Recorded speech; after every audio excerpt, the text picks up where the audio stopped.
going to the Northern Tool and Equipment, bud. Gotta get us some aqueous parts washer solvent there, bud. Northern Tool and Equipment, where Canadian doers get more done, bud. I got always gotta stop and look at the single cylinder offerings at Northern Tool. They got the big blocks and the small blocks. Basically, same thing we got in the golf cart. And lots of organizers. Aha, there it is, what we came for, parts washer solvent. So the music was so loud here, we had to dub over this. But basically what I'm saying here is the secret to plumb bobs is you acquire them throughout your life. You see them, you buy them. If you don't have one and you need one, then sure, go buy one at a store or something. But other than that, pawn shops, estate sales, yard sales, steal one, borrow one from your buddy, don't give it back. Those are the best plumb bobs. Conveniently located next to the plumb bobs are the Knipex. See, right there, Knipex. It says it. It's German. The Germans pronounce it with a hard K. I don't even know if it's German. And heading back to the shop in the big town of Wheatland, Oklahoma, where there's more cats per capita than any other town in America. And before we start this little project we're doing today, we have to clean the parts washer. And apparently, Juno has to eat. So while Juno eats, I'm going to be tearing apart the parts washer to be cleaned, which is disgusting and filthy.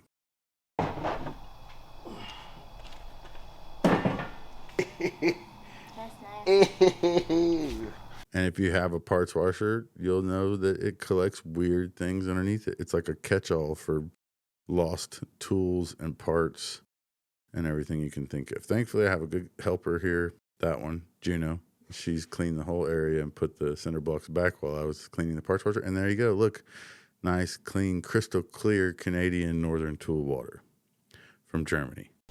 What do you think? Do you approve? Bom, bom, the next day. All right, the newly cleaned parts washer is going to be cleaning a very filthy oil pan.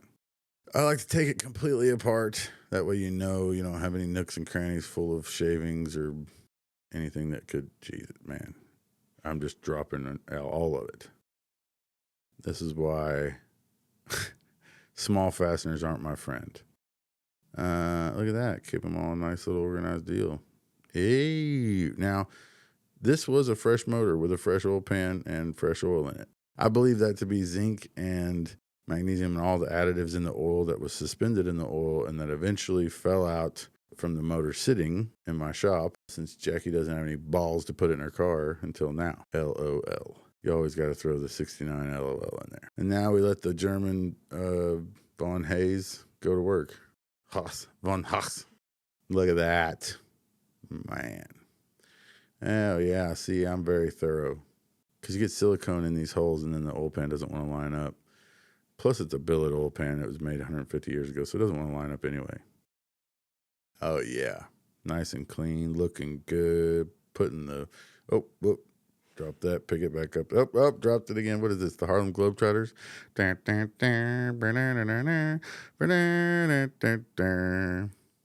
As he passes to that guy and drops it and then round the back and flips it up under his... Yeah. There we go. All right. We're done with the stupid shit.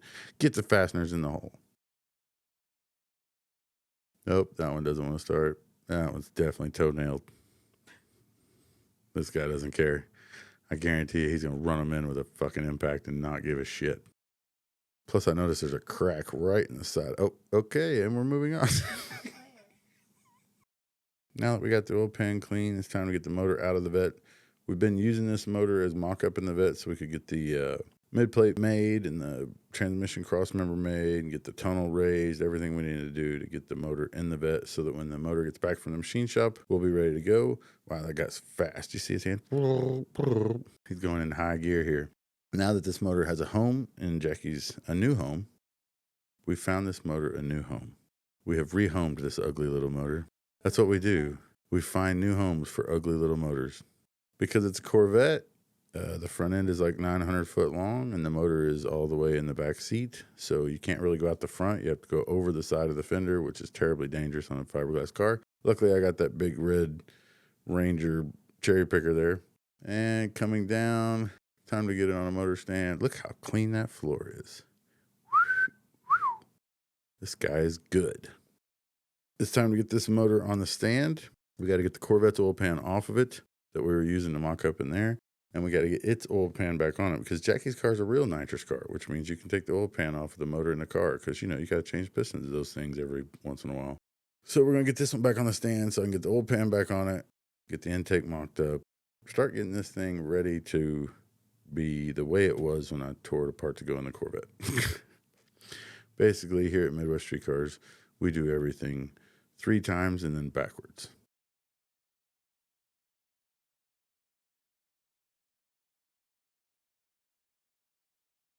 Look at this. Just one long shot. Oh, man, it's beautiful. This is like something from Hollywood. There's the oil pan we cleaned. See how we tied that scene together? Yeah, buddy. What in the world was that? I don't know what he was doing there, but I don't think it's supposed to be on YouTube. Time to get the oil pan off with an impact because that's how I roll. Yeah, look how many fasteners this oil pan has. Just for future. Wow, that thing didn't fit at all. My God, it was sideways on there. That's a good looking oil pump there. So now you guys can see the inside of this little 355 we got. Nice little deal. Got some good parts in it. You always want to have the tape measure on while you're doing this because you never know when you got to measure something. And oil pan going down. Oh, wow, look at there. So I struggled with those for about an hour and a half. You guys won't see that either. In this video, it looks like I'm the man, but I'm not. These oil pans take a beating, especially this one. Looks like the rods have been through it 3 or 4 times on each side. So somebody's kind of went in there and, as you can see, I'm starting to get frustrated there. Oh, got it. That might be a little tight for the first go around there, big guy. There, Hoss. Big country. Easy killer. I'm not sure what this guy, that's not a motor. Oh my God. That was 900 foot-pounds. That's why he has to use a 1/4-inch socket so he doesn't, that way if it goes too far, it breaks it. Oh, he's just going to keep going? Okay. Circle pattern, huh? Got it. Got the bald eagle on the sleeveless just to let everybody know, in case you were wondering, he's going around this oil pan 6 times and he's going to get full torque. These poor bolts are going to be stretched to their fucking limit. And there's only 4 of them. So if one of them fails, this oil pan's coming off. And apparently it holds 19 quarts of oil by looking at it. And all of that's going to be underneath the car. So good luck to whoever's driving this rig. Oh, and this is where he's putting silicone on the front. I got you. Just in case there wasn't enough silicone inside. Yeah. Oh, all the way, huh? Yeah, all the way around. Oh, going to do the back too. Now he's going to use a snap-on feeler gauge as a putty knife, and he's just going to shellac fucking silicone in that hole. Oh, yeah, just get the flashlight on there. Make sure everybody can see what you're doing there, Hoss. Just look at that. He's stuccoing the outside of the oil pan. Look at this. Just no doubt about it. He needs a fucking caulk gun at this point. Holy moly. Spray in insulation. I honestly think you may be surprised with this deal. I think you're going to put this thing in that car and you may not even miss that other motor. Yeah. Especially with the flames. Yeah, then once I blow this one up, I'll go back to my other one. I know. Trust me, I've already thought of that. I was like, yep, we'll get this deal figured out, get her car figured out, and then we'll start leaning on it with some nitrous. Then once we hurt this one, hers will be done. We'll just keep them in rotation. Yeah. That's why we did it all like this, right? Yeah. That car is just optimizing our combo and teaching people how to go fast with what they have. This car is the opposite. Mm-hmm. This car is go fast with what you can find. Until there's a 29.5 race, then we're pulling this out of cage and putting it in the bed, yeah, for sure. Look at that. Would you just look at it? It's about to get 4 foot taller when you put that intake back on it. Man, that intake is so tall. I think. Did you get him? Get him. Get him, Jenna. Get him. Get him, Jenna. Get him. Oh. Did he just fly away on you? Is it my fault that you didn't get that one? Yeah. It's my fault you didn't tag out on your limit of cicadas today? Oh, she's going for him. So get him again. Sorry. She's going to get him somewhere over there. All right, well, let's get this put in the car that it's going in. And here we are in the next scene. Our hero is putting the lifting plate back on the little motor. It went on the stand. It got the oil pan. It looks like it got some front accessories as well. And now we're going back in the air with it to put it in its new home. This is where the angel gets its wings, or the little boy gets his foster home. All right, big guy. We need to nickname this thing. Yeah. Mo. Or Larry. I mean, it's from Louisiana. Yeah. So we should name it something Cajun. What was the water boy's name? I'm having deja vu. Whatever it is. What? It was a year ago that we had this talk. Okay? Really? What was the water boy's name?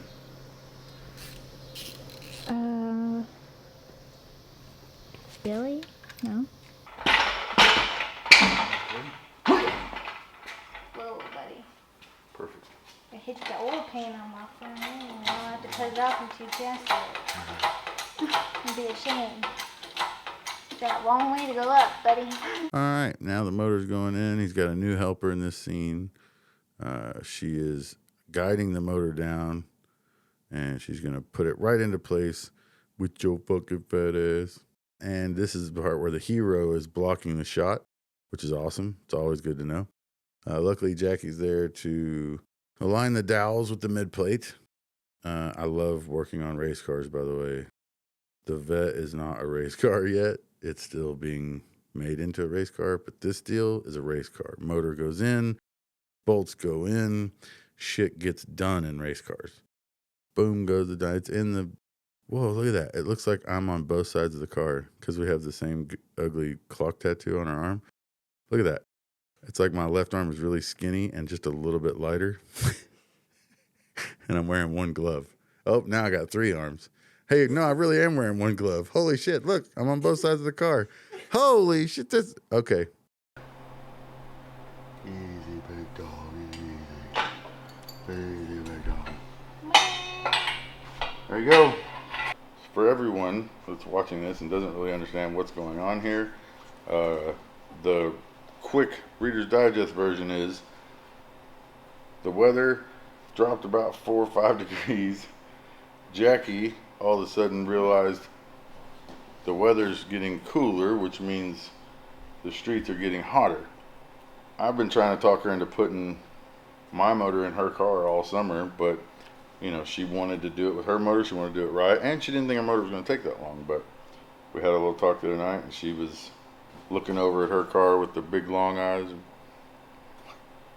I said, hey, if we've made the decision with the Corvette to optimize that combo and stick with what it is, especially if we're going to spend the money to fix the motor and stuff, like, it's pointless not to. So if we're going to stick with that stuff, then we have this motor just sitting here. Mm-hmm. And this is a bad boy. I know you don't think it's bad, but it is. I promise you. I never said it's not bad. I know. It ain't like yours, but it's bad. The more we talked about it, the more that Jackie opened up to the idea, then we did a pros and cons, and there is a big upside to this, which is this motor has steel rods, and this motor's fresh. She's like, where am I supposed to stand? She's like, steel rods, where? She's like, where am I supposed to stand in this video? This motor has steel rods and it's fresh. The last time this car went down the track, it had a stock independent rear cradle, it had a stock motor, stock 6-speed tranny, stock ECU, EFI, HP tuners, all that. Stock front end, stock brakes, you know, stock everything. It didn't have a roll cage or nothing in it. So, you know, this is a new build. The entire car needs to be tested and tuned, and it takes a few laps to get that figured out. If Jackie's spending all this money on her motor and waiting all this time on it, let's say we get that done and we put it in the car and we take the whole car and the motor and we got to learn everything at the same time. And then you put 40 or 50 licks on it to get it figured out, and then all of a sudden, boom, it's bad. And it's, you know, it's time to go make some money with the car. Well, 40 or 50 licks on a motor like hers, that's half its life. You know what I mean? Well, it would need the rods, yeah. Yeah, I mean, so you're going to need, I mean, I don't think it'll need rods at 50, but it'll need rods at 100, 125. So it's like, you're going to put all that, you know, put your motor through all that stress. And then also, you know, That's 50 licks that you don't get to make on those rods. Now, I personally feel like it'll go 300 on those rods, but that's because that's what I do. But we're not going to do it the first time because we've spent all this money and time fixing it. So it's like when it gets to that number that they say, we're going to change them. When we get that motor back, that thing owes us big time. My motor don't owe me nothing. I can run that thing to the rods come out the side of the block and I'll be like, well, yeah, you know, hey, I probably should have changed them 2 or 3 times ago, you know. So this motor owes us something, so we're going to run it like we're supposed to. And then, you know, the next time we may take it 10, 15 more licks, 20 more licks and see what the rod bearings look like, you know. But the upside is, basically what I'm trying to get to is, the upside is we take this motor that really doesn't have a home now, we put it in her car, we get the car figured out, we get the, you know, power management figured out. It makes very similar power to hers on nitrous. So we get a lot of this whole car figured out and the chassis figured out with this motor. By the time we get all that figured out, her motor should be done. Then when we're ready to go make some money with it, we put her motor in it, which is going to take 80 pounds off the nose, maybe 90 pounds off the nose of the car. And then we go make some money with the car, and then we take this motor and we freshen it up. Or we get lucky and the thing's ready quicker than we thought, and you know, and it runs good, and we did all the work in the shop and we go racing. Either way, it just makes sense. You know what I mean? That's what it boils down to, is this just makes sense. Especially right now.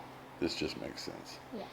If there was a bunch of racing to do with my car, then, you know, we'd be doing that. If